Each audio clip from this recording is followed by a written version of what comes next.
That's recording now. There you go, perfect. And what we'll do is after the session, we'll send you a link. So we'll upload the recording to the YouTube channel. And we'll also send you a link to it so you can rewatch this session. Now, there is there you go, there's my reminder to make sure I've checked the recording, it is working. There's also a trigger warning on this session because we do have an image of someone snorting cocaine in it. That's one of the main drugs we'll be looking at today. Now, to make a start, you've booked this training through Drink Drug Hub. There's our website address, drinkdrughub.uk.co.uk. My name is Matt. I run the website and the training through the website. It's provided by the treatment provider in North Yorkshire called North Yorkshire Horizons. Your training also today is going to be provided by Craig, who's still really busy admitting people. Craig, can you take a second just to introduce yourself while you do that? I'll pass the baton to you, Matt. Okay. It's like whack-a-mole. Yeah, hi everyone. Craig Buttonworth, strategic lead for harm reduction. So work across the system and service. I work within the public health team for North Yorkshire Council and also support the service from a harm reduction perspective. So good to be here. Perfect. Thanks, Craig. Let's say we've got Drink Drug Hub and we run various resources there, so you can find tools, web pages, guides, lots of accurate information about drink and drugs is available there if you have a browse through the website. And we also run our training as well. So we've got 9 courses in total, and the one that you've booked today is at the top there that you can see on the screen, Drugs in North Yorkshire. So this is a new session that we're running every 3 months, and it's actually a combination of 2 things, which is Drink Drug Hub training, and also we have a monthly meeting called the Emerging Drug Trends meeting, which Craig also chairs, and that tracks the use of drugs across our area. Now, drugs obviously are very much an unknown to a lot of people. That's because drug dealers don't publish their data. So we have to piece together what we understand about the market from other bits of information. So for instance, we look at drug seizures, we look at crime data, we look at drug use statistics, we look at numbers of people coming to get help in treatment. We look at drugs and we check them. So we send them off to a lab for checking. And we also have a look at what's happening in schools. And we combine this data together to try and understand what's happening across our region with drugs and what are the trends that we should know about. And that's why we pulled together this training session about drugs in North Yorkshire, to give you that information so you can better support people who might be coming forward to get some help. And this time we're going to be looking at cocaine, crack and pink cocaine. We'll look at how drug markets are working across the world and nationally, and how this impacts on the supply into North Yorkshire. Like I say, we'll look at some drug trends there, and Craig will take over for those bits. Hang on, right, there we go. So Craig will take over and tell us a little bit about what's happening across the region there. And then also we'll provide some harm reduction information for each of those drugs for helping keep people safe. So these are the 3 drugs that we're looking at. First of all, we'll be looking at cocaine. This is the big one today. And if we had to summarize cocaine in a quick sentence, we'll call it a white powder that makes you feel good. I'll explain a bit more about that as we go along today. This is what crack looks like. It is basically cocaine. The main difference is cocaine you can smoke, and we'll explain how you turn cocaine into crack today. And then we've got pink cocaine. And the main thing to know about that is that it's not actually cocaine. It's a whole blend of different substances, and we'll go through that today. Now, in terms of how this looks like nationally for the market, you can see cannabis is always the #1 most popular illegal substance that people consume. But next is cocaine. Cocaine's a huge drug in terms of how many people are using it, and we'll come to that in a second. Now, this is mostly used by people seeking pleasure. It's used across all social classes. It's commonly consumed by more affluent people. As we are seeing that moving, and the market value, the amount of money they spend every year, is about £1.9 billion. Now, crack is the same drug. It is cocaine, but it's used in a very different way by a different group of people. As you can see, the market here is much smaller, 180,000 people here. This comes from Dame Carol Black's review of drugs from 2020. And yet, despite there's not that many people there compared to the cocaine market, you can see they are spending a lot of money, and that tells us something about how they use it. They use it much more compulsively, and it is often mixed with heroin. In addition to that, we have hidden groups here that we're becoming increasingly aware of. These are younger users, professionals, students and clubbers who are also starting to use crack. And it could be that moving over from cocaine. We'll talk about that a little bit today. And finally, we've got pink cocaine. This is a bit of a mystery to us. We don't know a huge amount about that. It's quite a recent addition to the drug scene in the UK. Mostly, as we believe, consumed by people on a night out, young people, clubbers. We don't know much about the market value, but we will come back to that at the end of the session.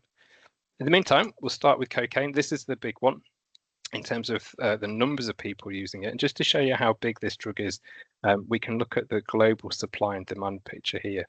So on the left, you can see the supply of cocaine is actually increasing really rapidly. So in 2023, there were 3,708 tons of cocaine produced. That's an increase of 34% on the previous year. So the supply of cocaine's ramping up really quickly, and it's meeting this big increase in demand as well. You can see there were 25 million people using cocaine in 2023, and again, that was a really big increase. It's increasing from 19 million in 2018. And if we look at the UK in particular, we're actually the largest consumer of cocaine in Europe. Quite a few statistics put us as the second largest consumer in the world. When I drilled down to that data, I couldn't quite work out where it was coming from, so I've not included it, but we are definitely one of the big consumers of this drug. So much so, if people remember coming to the last session we did around ketamine a couple of months ago. Oh, hang on a moment. Is the presentation changed there, Craig? It's dropped down. Yeah, there's no presentation anymore. Okay, hang on a moment. What has happened here? I'm having a bit of a, hang on, I'll come back and see if I can reshare it. This is one of the problems when we get a very popular session. We like to have a popular session, but we can have some issues. Hopefully this will be all right. Sorry, I think it might be my cat who stood on the keyboard. We've been hijacked by a cat. Sorry. Don't worry. I do apologise. So brilliant. The cat took over presenting it. Not a problem at all. So the cat probably doesn't know what to say though, so I'll come back in here. So much so, if you remember back in when we did the ketamine session a couple of months ago, we looked at the imported drugs, in particular this story here. This is a cargo ship, the MV Matthew, that was actually halted in Irish waters, and it'd come from Venezuela. And it had actually been bought by a consortium of drug organised crime groups. So the container ship itself was owned by the crime syndicate. And on board, they seized 2.2 tons of cocaine. That sounds like a lot of cocaine, but actually, Britain consumes that much cocaine every 6 to 7 days. So we do get through a lot of cocaine, which kind of makes us think, well, who's using all this cocaine? Now, if you go back to the 70s and 80s, where cocaine's reputation really got established as an affluent drug, these were the kind of people who were using cocaine. There were city workers, stockbrokers, showbiz personalities. It was really associated with glamour, and it wasn't really seen as addictive or especially harmful. Now, it still kind of has connotations of that today. People still view it in this kind of light, but actually the people using it have changed, and it's become much more mainstream. So we know cocaine today is actually used much more widely across social classes. It still is predominantly more frequently used by affluent users. And this increase that we have seen in the users' use of cocaine has been largely driven by white males under 30. Now, Cocaine Anonymous themselves also say their members are getting younger. So we are seeing more and more younger people consuming cocaine, and it is much more widespread than it was previously. Which kind of makes you think, well, how are they getting it? This is an illegal drug. It's a Class A substance. It shouldn't be easy to get hold of, and yet people can get hold of it relatively easily. And we thought for this session, we'd actually include some data about how do people get hold of their drugs and what do we need to track around those changes. Now, there's a bit of data to go through here. Now, the Global Drug Survey from 2022 tells us that 8 in 10 people completing that survey said they got their drugs from a friend or dealer. So it was still face-to-face contact. And Carol Black told us actually in terms of cocaine, most people are getting it for free through their social supply. So they know somebody who has cocaine and they'll just try a little bit while their friend has it. However, as part of this, we also need to look at the dark net. So about 1 in 10 deals, according to that survey, was completed on the dark net. So the dark net, who we're going to find out generally tends to be more experienced users, male, white, and well-educated. They need to work a bit harder to get onto the dark net because you have to download a special browser to get there. So it's going to be people like Dominic Milton Trott, who you can see in the picture here. He wrote the Drug User's Bible. He's a computer scientist who uses drugs and writes about that and actually publishes harm reduction information about that. And he spends a lot of time on the dark net, and probably a lot of people meets other people like him on there. Now, people buying cocaine, though, quite frequently, they'll actually be able to find that on the surface web. So the surface web is just, the day-to-day web that we all access. We can use apps to get there. And recently, researchers were actually looking for drugs for sale online and found them all for sale on these apps that you can see here. Now, traditionally, it's been very much associated with Twitter, Facebook, and Instagram. They clamped down a lot in 2024 on adverts, but you can still find them there. And actually, as part of this, I thought, well, I'll try and find if I can find some examples of cocaine for sale to include in this. And you've got to work quite hard. You can't just go to Google and say, I'd like some cocaine, please. Like if you do that, it will just say, I can't sell you cocaine, it's illegal.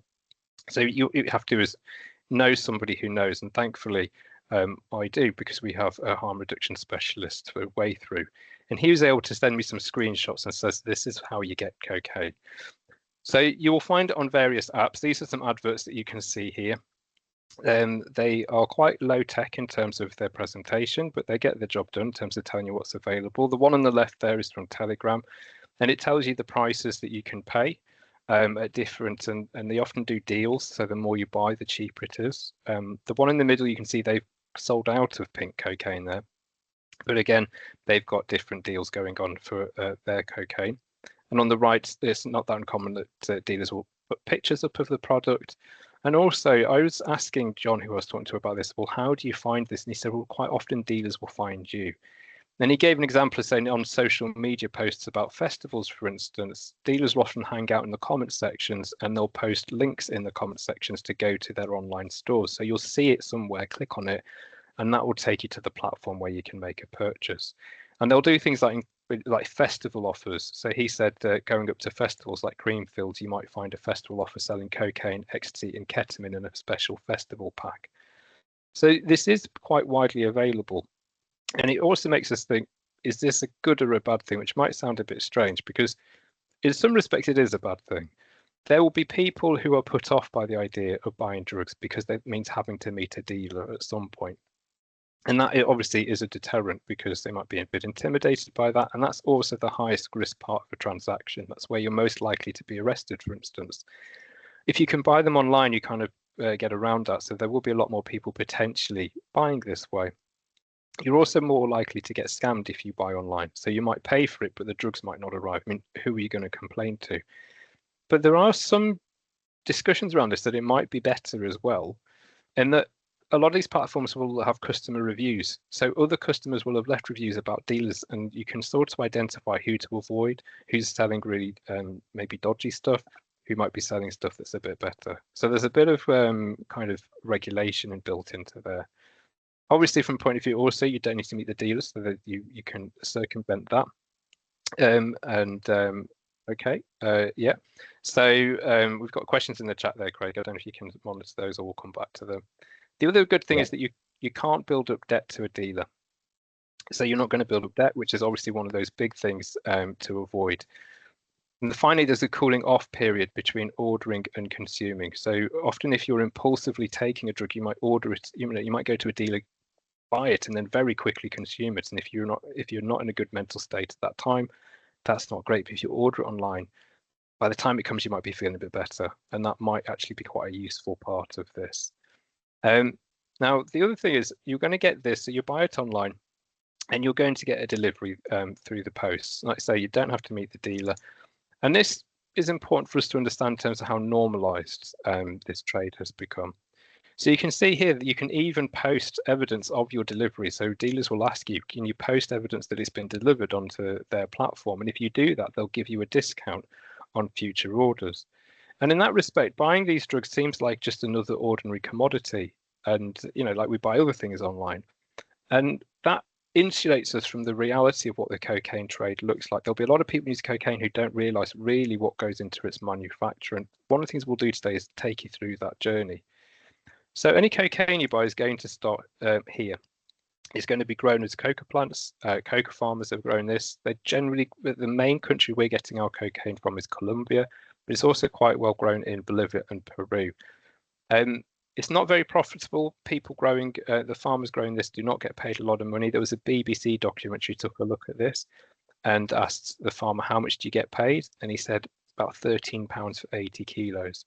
And even if they don't want to grow it, they're often living in regions controlled by cartels. So they're forced to grow them, irrespective of whether they want to or not. Now, once they've grown it, there's a process to go through to turn it into cocaine. So the actual coca leaves contain very little cocaine. 0.5% of the coca leaf is actually cocaine. And you've got to find a way of extracting that. Now, in writing this session today, I did read a good guide about how to make cocaine, and then I found images of a gang doing this, but sadly the gang didn't read the same book as me. So the images don't quite match up, so you'll have to bear with me. So they start by adding cement, and that's a bit later on in the process, technically. But either way, the way that you're going to make cocaine is you need a lot of coca leaves. So it takes about a ton of coca leaves to make about 1.5 kilos of cocaine base. And then you're going to chop them up with a strimmer. Then you'll add cement, like say the gang there have done that step one, but you add cement, ammonia, lime, sulfuric acid, and you jump around in these rubber boots, mulching it all down. Then you tip it into an oil barrel, you half fill it with petrol, you stir it, leave it, wait, and then I think you add a little bit more petrol and sulfuric acid, and then you wait again and then tip it out, or tip out the petrol. And then the remaining mixture, you pass through a sieve and then into a cloth sheet to wring out the water. And that's how you get cocaine base. That's how it's made. Now, the problem is that if you're ordering it in the UK, that's in Colombia and you're listed in the UK, and you're going to rely on a chain of organised crime groups to actually get it to you. And that's another thing people need to be mindful of, is that how does this drug actually get to you? So generally it's shipped out of Ecuador. It will then land in Spain, Netherlands or Belgium as the most likely places or ports that the cocaine is actually transported to, and then from there into the UK. Sometimes it'll come direct to the UK and then distributed from there. Now, it used to be passed through quite a few different couriers to get there, and there's about 200 organised crime groups involved in the import of cocaine into the UK, and about 1,000 involved in the distribution and supply within the UK. But I say it used to be that you'd pass through quite a few different crime groups to get to the UK, and each crime group would potentially unwrap the product, cut it with other things, wrap it up again, and send it on its way. So the product was sometimes quite dilute.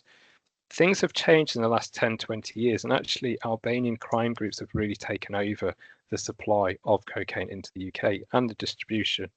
So what you're looking at here is actually an Albanian crime group. They're not very shy in coming forward. You can find them on YouTube because they like to manage the cocaine supply and also make music videos.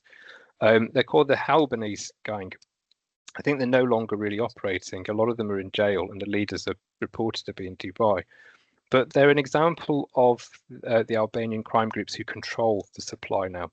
So not only do they manage it within the UK, they also have gang members in the origin countries. And that means it's passing through less people to get it, and the product is becoming a lot purer. And Craig will tell us something about this when we get to testing the cocaine we see in North Yorkshire. But we have seen an increase in purity and also a reduction in price. And it's thought to be very much about this different supply chain that we see come into the UK. Now, it's time to have a look at what actually is cocaine when you're buying it. That's how it gets here, but what is it and how do we use it? Well, let's say it actually has those origin stories of poverty, and then it's a very violent crime network that gets the product to us. But you wouldn't really think that when you're sitting in a bar thinking about having a line. And this is how most people will consume it. It is consumed in domestic settings, homes and things like that, but it is often associated with bars and nightclubs and the recreational scene. But you're not going to consume it in the bar itself. That's where you drink alcohol, and it's often mixed with alcohol. But when you want cocaine, you'll go to the toilets and use it there. And actually, there's an influencer who rates, this is Francesca Sniff, she rates public toilets for how good they are for sniffing drugs. She rates them out of 10. And you can see here she's rating toilets in Vienna, London and Ryanair. London scored really badly here. She was giving them 2 out of 10. For sniffability. Ryanair, I don't know how she was sniffing cocaine on a Ryanair flight, but this is an influencer scoring exactly, how to use these drugs, and it has quite a big following. Now, in terms of what she's actually doing in there, what you're going to do when you're trying to snort cocaine is, first of all, you're going to be looking for a clean surface, and that's one of the things that she's looking for in her videos. Toilet systems aren't ideal, but you're limited to choices. A lot of people might use the back of their phone because they can use that to snort off, but they need to be aware that it will be full of germs because it's handled constantly. Lots of surfaces in the toilets are not going to be clean. So the advice would be, if you are going to do this, you should really wipe it down with an alcohol wipe first. Then you're going to cut up the powder. So you can put the powder down, you'll cut it up. This is usually done with a bank card, but again, bank cards aren't very clean, so you need to give those a clean. and you need to cut it as finely as possible to reduce damage to the nose.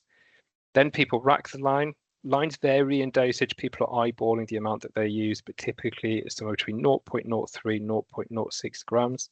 And if people are talking about a bump, it's like a small line. It just means, and sometimes they might just sniff this drug off the end of a key. The advice is not to snort with the rolled banknote, as you can see in the picture here, because the banknotes are grubby, full of germs as well. You'd use a straw or a rolled up piece of paper, and then rinse out your nose afterwards and alternate your nostrils. Now, after you've snorted cocaine, you'll often find that it drips down the back of your throat, leaving like a chemical-like taste. But after that, the effect should start within about 3 to 5 minutes. And this is where it's worth exploring what actually happens and why cocaine is so popular. Because what cocaine's going to do is give you a huge boost of dopamine. Dopamine's that feel-good neurotransmitter. It's associated with pleasure. Now, cocaine's not the only way to feel this. You also get a boost of dopamine by eating chocolate, shopping, having sex, laughing, enjoying a hot bath, or just being in the sunshine. But cocaine is a bit different in terms of how it does this. So, for instance, we can make a comparison here to eating chocolate. If you're going to eat chocolate, you will get some pleasure from that, and that is dopamine. But dopamine gets reabsorbed really quickly. And that's why chocolate feels good in the moment, but you're not going to feel good for all the afternoon, because it just gets reabsorbed and recycled again. However, with cocaine, you do get this big boost in dopamine, much bigger than you would with chocolate, but then it also blocks the reuptake, so it doesn't get reabsorbed again. That means you get this euphoria lasting much longer, and it's actually really quite intense.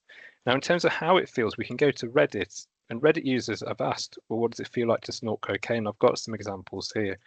Now, it's worth pointing out, not everyone here says it's a great thing. The first person that says, well, you're not missing out on much, it's an overrated drug. Like, some people experience this and they'll be quite indifferent to it. But then you get lots of people saying, well, it feels amazing. It's the best thing I've ever had.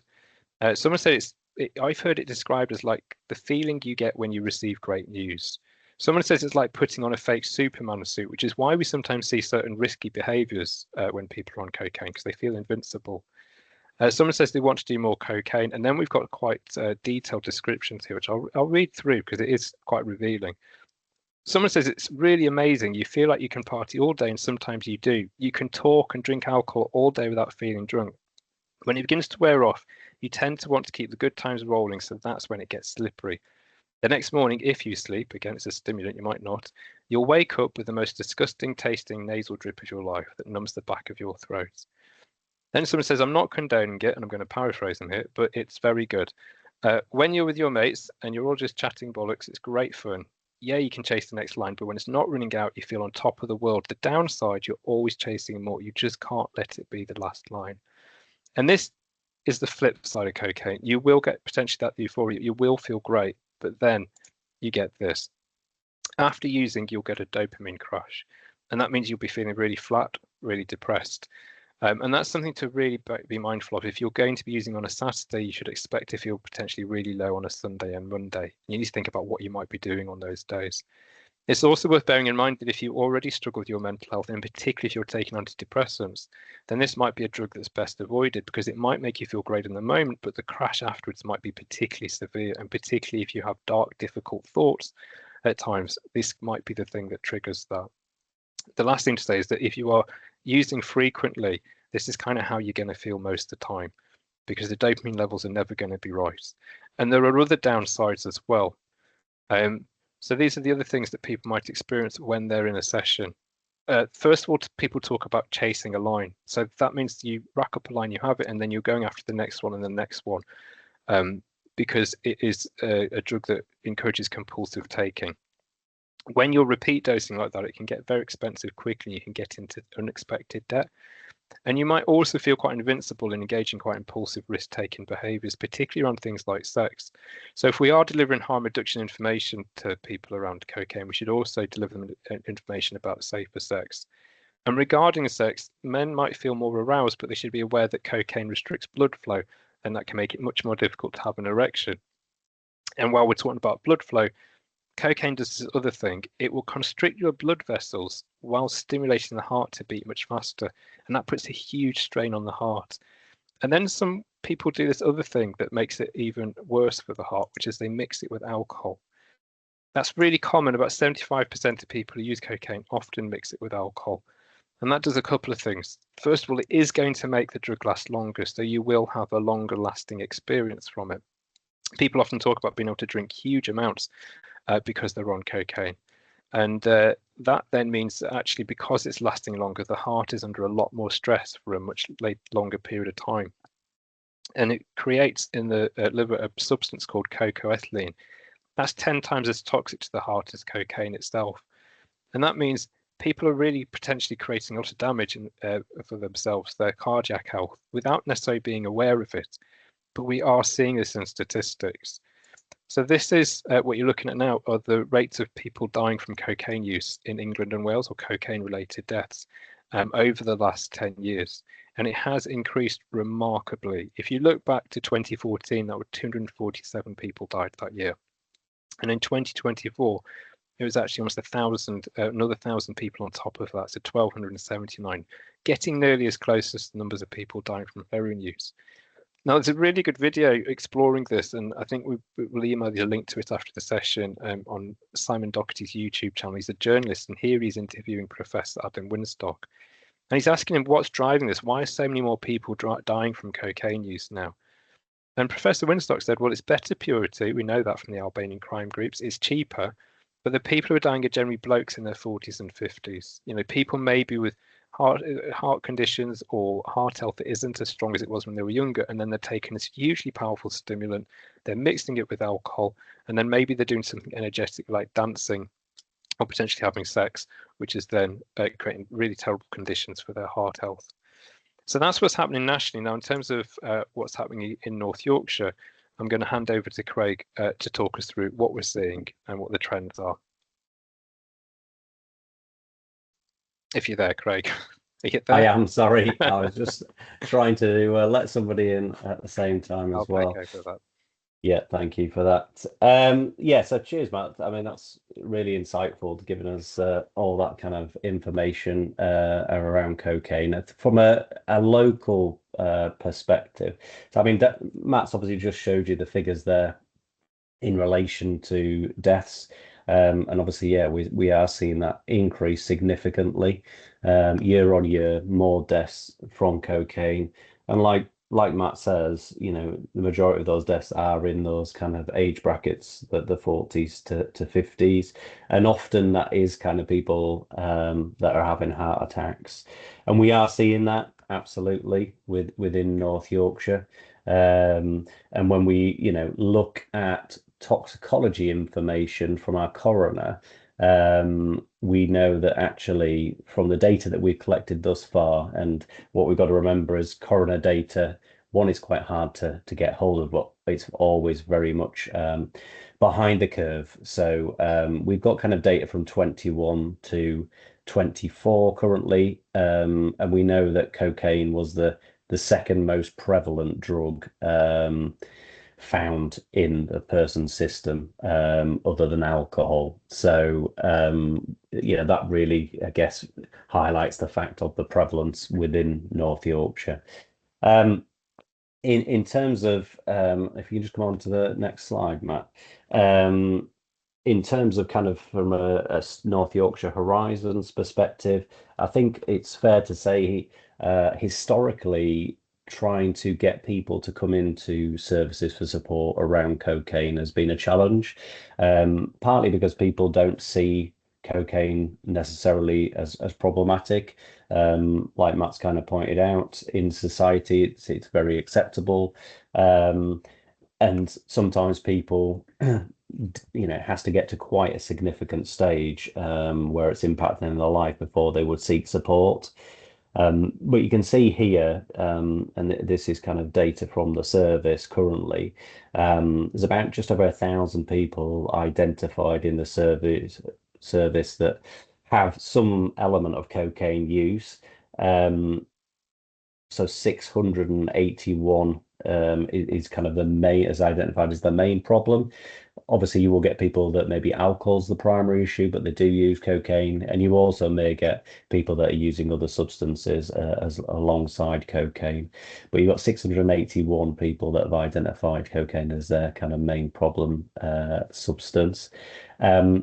One of the kind of ways within the service that they measure people's progress in terms of drug use is something called the treatment outcome profile, or top form.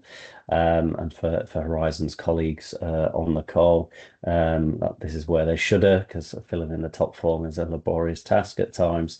However, it does give us some really good information. And you can see from their clients with cocaine reported on the top, there was about 850 people.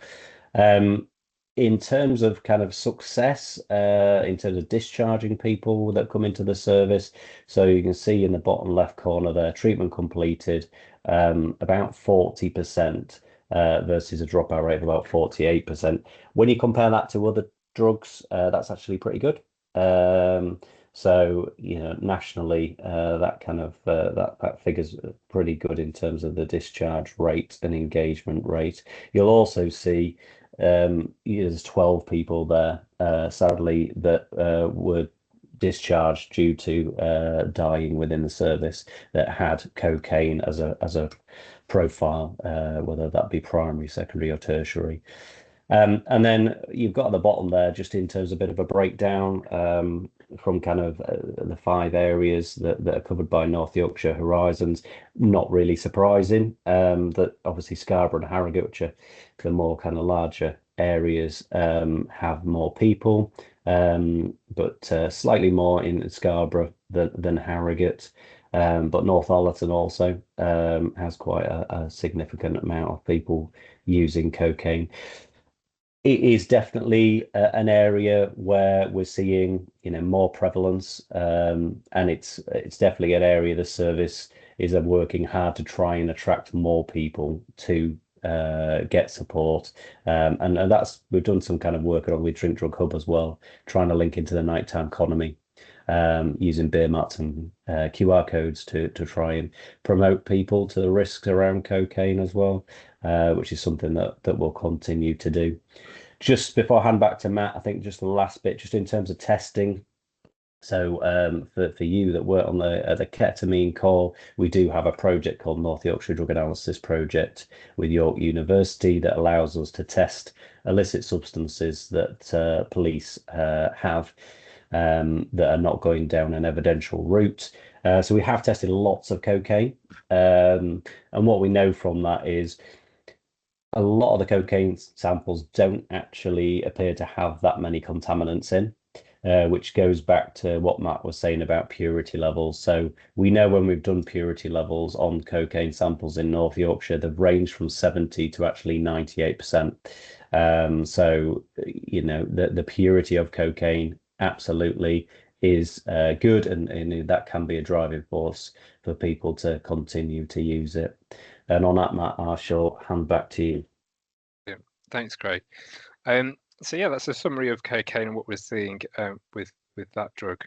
Now, crack is the same drug, but it's slightly different. I say we'll take a look at crack now. Now, this is cocaine you can smoke, and actually you do make it out of cocaine.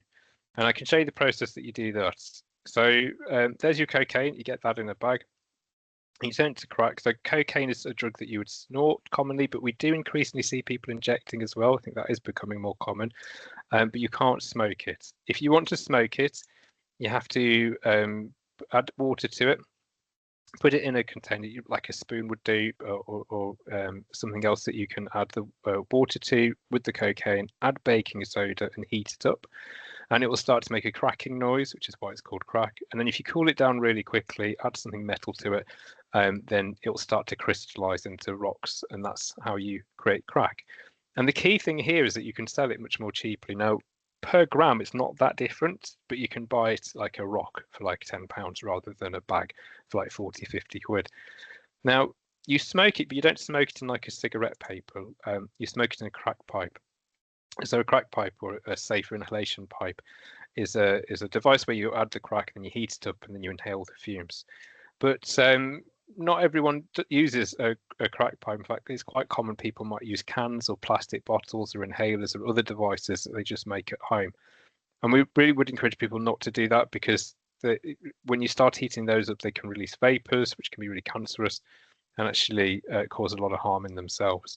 So one of the big things is try and educate people about how to consume crack. You can use foil, which would be safer than those devices there. But the big point to make here is that the people using crack are very different to the people using cocaine. So these are three places which have been associated with quite heavy crack use at different times in the world. So it arrived in New York in the 1970s. That's where crack first became a big thing, but it was only in really quite impoverished communities like there in East Village, New York. We had it arriving in the UK in the 1980s, but only really became a really big thing in Liverpool. And if people are interested in that, by the way, we talk about it a lot in our drugs course, our Drugs Think Different course. We talk about that history. And then more recently in 2005, it arrived in the favelas in Rio de Janeiro. And what we talk about in that session is this kind of gives us the evidence that crack ruins communities, but actually the reality is these communities were really struggling before crack arrived. Crack didn't help, but it wasn't the origin cause of these. And there was a dealer actually in the 1970s and 80s working in New York. He was one of the first to sell crack and he was interviewed in a book. And he said all of a sudden crack comes along and you get to be poor and feel great. In other words, this exquisite, extravagant drug that had only been the preserve of very affluent people suddenly was available to poor people, is what he was saying. And because of that, you're going to get out of control really quickly with it, because this is a great way to make yourself feel great in the situations where you don't feel great already. Which kind of talks, we can see that if you look in the data here, you can see it in the numbers of people using it. They're not big numbers, but they are using it a lot. And because of that, it tells us they are using it in a dependent or addictive way, in a way that maybe we don't see with cocaine. And it can make us think, well, why does crack become so much more addictive than cocaine when it is the same drug? Like, you can speak to Dr. Carl Hart, one of the leading experts around this, and he says crack itself isn't really overwhelmingly good or super powerfully reinforcing. And he keeps saying it is the same drug as cocaine. So why is it used so differently? I think there's a couple of reasons that are worth exploring here. One is, although it is the same drug, when you smoke it, it does have a very different onset time. It works much more quickly. So cocaine, if you snort it, 3 or 5 minutes and you'll start to feel the high. But if you smoke crack, it'll be within seconds. And it wears off a bit faster as well, within 5 to 20 minutes. And that means you're more likely to feel that compulsion to binge. So the very nature of smoking it does make it more likely you'll feel the compulsion to binge on it. But I think there's something else as well, which is, as we've seen with cocaine, it's generally used within more affluent settings and by people who are more likely to have jobs, careers, money, property, relationships with people who don't use. If they have children, they're more likely to have active relationships with those children and more likely to have social status. And all those things act as a brake on that compulsion to binge. You're using on a Saturday, but it doesn't necessarily mean you're going to be using on a Monday because you've got work to go to and other commitments in your life and things that you'll lose. And all of those things kind of restrain that compulsion to binge. But if we look at people who use crack, the communities traditionally who use crack, they often lack those things. They don't have those things in their life. And actually, there isn't necessarily the brake on that compulsion to binge. If you don't have work to go to on Monday, what's the restraint for you potentially using crack on a Monday?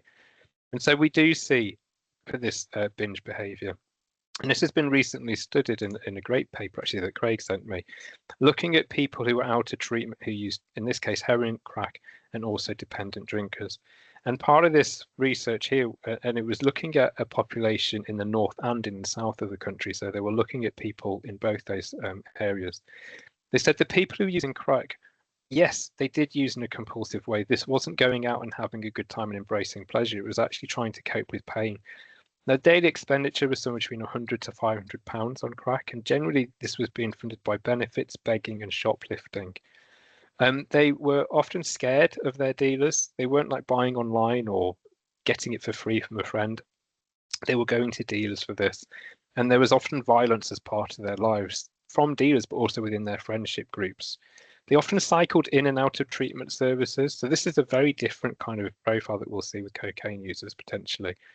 And if there were women that were often introduced to crack by a male partner, if they did have children, they'd often lost contact with those children. So they were in a very isolated place. They were incredibly marginalized, and their crack use was just part of this much more bleaker picture. But surprisingly from this research, very few were actually using heroin and crack together, which is traditionally what we would expect to see. And they said actually a lot of people hadn't arrived at crack use that way. They'd been using cocaine first and then graduated over to crack. And to explain what might be going on there, we can look at what's happened with opium production. That's what gives us heroin in the UK. From Afghanistan. what you can see here is that production of opium in Afghanistan has been pretty steady at about 6,500 tons for quite a few years, but then it plummeted when the Taliban took control. So in 2023, 2024, this production really went off a cliff edge. And as a result, we have much worse quality heroin within the UK. So it's much more dilute, it's harder to access. And potentially what people are doing is swapping over to crack from heroin. And it's actually, although it's a very different drug doing a very different thing, it is ultimately going to turn your bad feelings into good feelings, as there was a quote back there. And it is widely available. There's a quote here from someone who's taken part in that study and he says, go out there and whistle. It's just how easy it is. It's on every corner, sold by every kid with a push bike. It's harder to get brown as in heroin and weed round here than it is crack. And that's about that global production of crack of cocaine that we looked at the beginning. It is being produced much more than it has in the past. It's being imported in much higher quantities. It is much more widely available. If you're looking to try and just cope with life, this is the more readily available drug. So maybe that's why we're seeing people swap over from heroin to this. But there's another group of people that might be swapping over as well. And that's people moving from cocaine to crack. And these are the hidden groups. Now, there's not a lot written in that research about information that gives us the context of what's going on here. I am going to read up on this. If you are interested in it, drop me an email and I'll send you the information I come across. But certainly it has been referenced here in this paper, and also Dame Carol Black talked about it in 2020, said there's a growing number of professionals, students and clubbers who seem to have started on cocaine and are moving over to crack. That might be due to affordability reasons. I haven't got that information. I couldn't find it as part of this, but I am going to do some digging. And if you are interested, drop me a line and I'll tell you what I find out. But certainly we are starting to see this trend. Now, in terms of crack and what we're seeing in North Yorkshire, I'll hand back over to you here, Craig, if you can give us a summary of the trends that we're seeing. Yeah, cheers, Matt. I think I'm just going to start in terms of crack pipes, because I think that was a really kind of a pertinent point that you make in terms of how people use it. You're right. Lots of people, unfortunately, do use a variety of different methods to smoke crack. And part of the issue there is that there isn't actually a kind of a safe product that is currently in legislation allowed to be handed out by drug services. So people will be aware of needle exchange services, and there's a range of products within that that's able to be handed out to people to reduce that risk, including foil for people who smoke heroin or crack. There is a motion at the moment to try and change that. So the legislation in the Misuse of Drug Act would allow drug services to hand out crack pipes that are safe to use, which would do a number of things. Obviously, it would be really positive that people were using a device that wouldn't necessarily increase further harm to them, but it also would reach maybe this population of people that we're not currently aware of, and it would give them a touch point with some harm reduction and with services. So good place to kind of start. In terms of what we're seeing in North Yorkshire, absolutely, given the kind of lower quality of heroin, we are seeing an increased use of crack cocaine. And that's kind of across the piece, really, across North Yorkshire. There was areas of North Yorkshire, worked in this field for 20 years, and there was areas where you would just get, crack cocaine, it would come and go, whereas we've absolutely got a rigid supply. And I think that falls down to county lines groups, knowing obviously that the heroin supply, isn't as it was, and actually for them, making money, crack cocaine is a really good product because, as Matt's pointed out, the effects last a lot less, and people certainly get more compulsivity and want more of it. So from a financial benefit perspective, it's a good product to sell. From a risk perspective and a health perspective, we sadly have seen a real increase in deaths where kind of crack cocaine has been involved. We saw certainly in August a big kind of rise in deaths around the Harrogate area and kind of Skipton, where people were using both crack and heroin. And I guess it is a big concern that we're now starting to see more crack cocaine for that group of people, certainly, that use opiates, because We know they're at a particular age, and that most of them are certainly over the age of 40. So sorry if you're in that bracket, myself included. But you know, your body, as you get older, your organs obviously aren't as strong as what they were. So when people, if they haven't been using crack particularly, significantly, and then all of a sudden do, then obviously that risk to their heart is extremely high, and we have sadly seen that. Which, you know, again, it's about trying to get those harm reduction messages out to that kind of group. The other thing is, and you know, Matt's just hit on that, I think that absolutely is less of a stigma around crack cocaine. So we are likely to see more people moving on from cocaine to crack. And we've certainly, from a police perspective, had lots of intelligence around people, you know, actually making crack cocaine themselves across North Yorkshire. So buying cocaine and actually making crack for personal use. So there definitely is that acceptance kind of around cocaine, around crack cocaine. The last bit before I pass back, from a testing perspective, we're a lot more likely to see contaminants in crack cocaine than we are cocaine. So, you know, reviewing the kind of crack cocaine samples that we've sent off to the lab, we've had lots of contaminants in there. So we've had amphetamine, we've had caffeine in there. So whereas, like I said before, the cocaine, we tend not to see contaminants in there. So that risk as well also increases from a contaminants perspective. Matt, I shall hand back. Brilliant. Thanks, Craig. So that takes us to the final drug we're going to look at today, where we've got just 10 minutes left, but we'll get this done by 2. And Craig and I will stay around after 2 for any questions that people want to ask, but we realise the session's only till 2, so if people need to go, feel free. And this is a quick look at pink cocaine. And the big thing to know about pink cocaine is it's not cocaine. It's actually a sort of a designer drug that's sort of come out more recently, very recently, actually. So pink cocaine, also sometimes known as 2C, seemed to have originated in Latin America, particularly what I've read about is Colombia in the 2010s. And actually, there was a journalist who says they found the person who invented it, which calls herself the queen of pink cocaine. And her reasoning that she gave was that the cocaine market was saturated, so she was trying to find something else to create. And she did it by just blending lots of different drugs together. And I'll show you what that looks like in a second.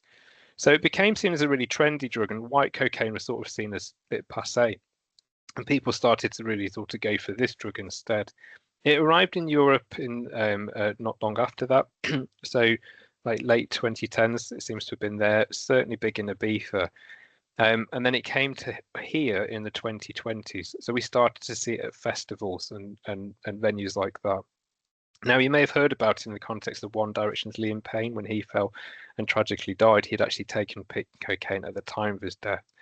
And like I say, although it's called cocaine, this is just clever marketing. And the same with the pink. There's no reason why it's pink other than people add colorants to it to make it pink. And it's just to make the drug seem novel and exciting. And again, this is something that might be particularly attractive to younger users as something that's a trendy or hip thing to be trying. What they need to be aware of is sometimes called a lucky dip drug because it's blended from a range of different substances, such as ketamine, ecstasy, and caffeine, but it's different every time. So one batch can be different to the next one. So people really need to be aware of this kind of lottery of what they're actually consuming. That means it doesn't give you the same kind of effect as cocaine because actually quite rarely contains cocaine. I think it quite commonly contains ketamine. So people will talk about, I'm glad I was looking at your screen there, Greg, waiting for you to see if you nodded. So it's good, you've heard the same thing. So it does contain ketamine a lot of the time, and that means people can feel like altered perceptions and things that are very different to using cocaine. But it may have a stimulant, often will have a stimulant that makes them feel energized as well. Now, I've got a clip here where we screenshot it of someone making pink cocaine. That's the substance in the middle. They're making it on a big kind of pan on a hob. They're not heating it up. That's just a device for mixing it in. And they're adding, in this one, oxycodone hydrochloride, ketamine, MDMA, ecstasy, and then 3 types of colorant. I've heard it written down, or I've seen it written down, and I've heard it said that it sort of can sometimes have a smell of like cooking or like confectionery because that's the colorant that's in it. Some people say it smells like strawberries, but again, it'll be different from one batch to the next. And that's the really unpredictable thing about this. It's very hard to say, well, this is what it's like, and this is what it will do, and this is how to stay safe. The only thing we can really say is it's an unknown product. So we need to be really, really mindful about that. There might be a really interesting comment in the chat there, Craig, which we'll have a look at in a second. But in the meantime, I'll hand over to you, Craig, because this is why I really struggled in getting information together. It seems to be a lot of reports in the media, but not a lot of factual information that we're going off here. So I don't know if you can light us a little bit. I know we are seeing it in North Yorkshire. So what are we seeing? Yeah, really interesting comment there from Peter, who is a medic in nighttime economy, and it's become the vein of his life. So I think that probably just compounds that we're definitely seeing it in North Yorkshire. And we'll let Peter come in at the end, maybe. But I think, yeah, it's something that at November time, we actually kind of got our first sample from police. Obviously, it was just a pink powder at that point. Didn't really know what it was. And then it kind of became prevalent that this is kind of a national issue. Like I said to you, Matt, today I've been in a lot of national meetings over the last kind of weeks and months, and it's getting talked about a lot. So it's becoming kind of prevalent, very much in the nighttime economy scene. I guess it's a bit like anything, isn't it? It can become a bit of a trend, within young people. The fact that it's pink, the fact that it's a bit different. The bit that's really worrying is that do people know that it actually isn't cocaine? And if people are naive to the drug, then they may not. We actually received another sample, and which went to the lab last week, and I managed to press them for the result this morning so we could discuss that in this meeting. So we've had 2 samples thus far. And like Matt says, the key denominator is it generally is ketamine. That's the kind of main substance in there, but it's often kind of alongside MDMA, 2C or 2CB. Which the first kind of sample we tested back in November, which was from the Harrogate area, it did have 2CB. It had caffeine as well, MDMA and ketamine. The latest sample that we tested, which came from Richmond area, that contained ketamine, MDMA, but it also contained a substance called DOB, or for people that can pronounce pharmaceutical names, brolamfetamine, which is a really, really potent psychedelic amphetamine. And what's kind of, I guess, really kind of worrying about that, depending on dose, is that its half-life and its duration is extremely long. So potentially, depending on dose, it can be 18 to 36 hours that will last. So that's the concern, is potentially you've got somebody who is using a substance that they may well think is cocaine, and they may have used cocaine before. But actually what they don't realize is they're potentially taking 3, 4 different substances, and the effects of those are all doing different things, and can obviously potentially last a lot longer than what they thought. So it's definitely one to watch. We're obviously becoming, aware of it more in North Yorkshire, and I think it's definitely something from a drink drug hub perspective and a nighttime economy perspective we probably need to look at doing something around and trying to just kind of put some harm reduction advice around that kind of space for people. And also, I'm sure we'll be getting more samples kind of coming through as well from the nighttime economy. And again, we'll continue to test them and see what they contain, which will give us a little bit more understanding about it. Perfect. Okay, are you done there? Sorry, Craig. I've yes, I'll jumped in, hand back to you. Okay, perfect. We've got some questions in the chat we can come to after we finish. So that's what we're seeing in North Yorkshire. Now, that's the end of the session. We're just to conclude where to get help. There's a couple of venues here. A couple of places. If you're in North Yorkshire and you're looking for support as an adult, you'd come to North Yorkshire Rising. There's the website address there. And like I say, I will send the slides out. And you can make a referral online. And also, if you're a young person aged up to 19 or up to 25 with SEND, you can get help there online as well and make a referral. We know we do for people attending from the York area as well. So there's the York Drug and Alcohol Service available there. Now, we hope you find the sessions useful. We'd always appreciate some feedback, either in the chat or send it by email to let us know whether the sessions are useful and other drugs that you might want us to cover. You can book the next session here. So we've got the link there. Again, it'll be the same place where you've booked the training previously. We haven't decided what the next drug will be because we monitor the trends, and then Craig and I get down and sit down and have a chat about which one we want to look at next. But if you do have ideas about what you'd like us to cover, do send us a message. And like I say, you can book those sessions now. Any feedback's good. You can also email me if you'd like to have your team trained. So we do offer the standard training, but sometimes I can offer additional training for teams. If you'd like us to do that, pop us an email and we'll explore that. What I will do now then is try and work out how to stop a recording, and we'll do the questions and answers for anyone who has a question, and we'll go through the chat. So someone help me, it'll probably be more, and we'll stop the recording. There we go.